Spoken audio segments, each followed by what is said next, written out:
Patrick Jagou, Sentier d'auteur, la Jagou d'émissions littéraires, produite en partenariat avec la Société des auteurs savoyards. Aujourd'hui, j'ai le plaisir d'accueillir Marie-Jo Tabuy, qui est la présidente du Cercle des poètes retrouvés, une association de poètes. Marie-Jo Tabuy, où êtes-vous née? Êtes-vous savoyarde? Oui, je suis savoyarde et je suis née à Saint-Julien en Genevois, mais mes parents sont venus à La Roche-sur-Foron en 1945, donc je me considère plus comme rochoise que comme saint-juliennoise.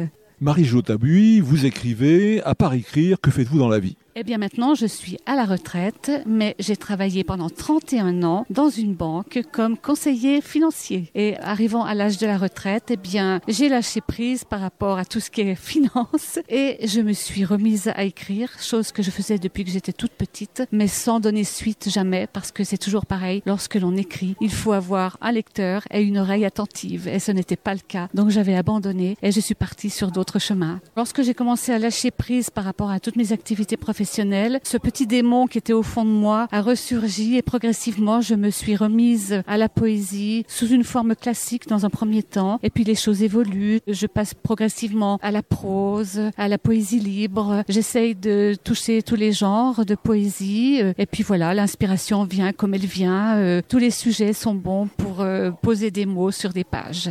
Marie-Jo, combien d'ouvrages avez-vous publiés?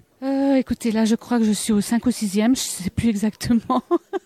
3-4 de poésie et puis un dernier ouvrage qui s'appelle La Felatte et qui est plutôt un conte régionaliste qui reprend un petit peu les légendes des pays de Savoie avec des personnages typiques que j'ai eu l'occasion de rencontrer, mais c'est quand même une pure fiction. Alors, dans cette Felatte, Marie-Jo, on trouve quoi? Des personnages qui se trouvent un dimanche matin où il fait très beau et qui décident de partir se balader, mais ils ne se connaissent pas. Cependant, les circonstances font qu'ils vont se rencontrer et vivre quelque chose en commun. Et ce sont des personnages typiques dont un parle le patois que j'ai essayé de ciseler au mieux. Marie-Jo, la Felatte, c'est un lieu-dit ou bien c'est un mot patois qui a une signification? La Felatte, c'est une fée. Alors évidemment, dans mon histoire, il y a une histoire de fée et de Servant qui est mythique en Savoie, qui est un petit peu étrange et qui anime la vie de ce personnage patoisant et qui lui dicte un petit peu sa conduite quelquefois.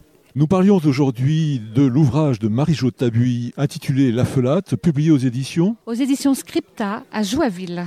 Marie-Jo Tabuy, je vous remercie. Voilà, Sentier d'auteur, c'est fini pour aujourd'hui. Arvi les amis et à la semaine prochaine, si ça vous dit.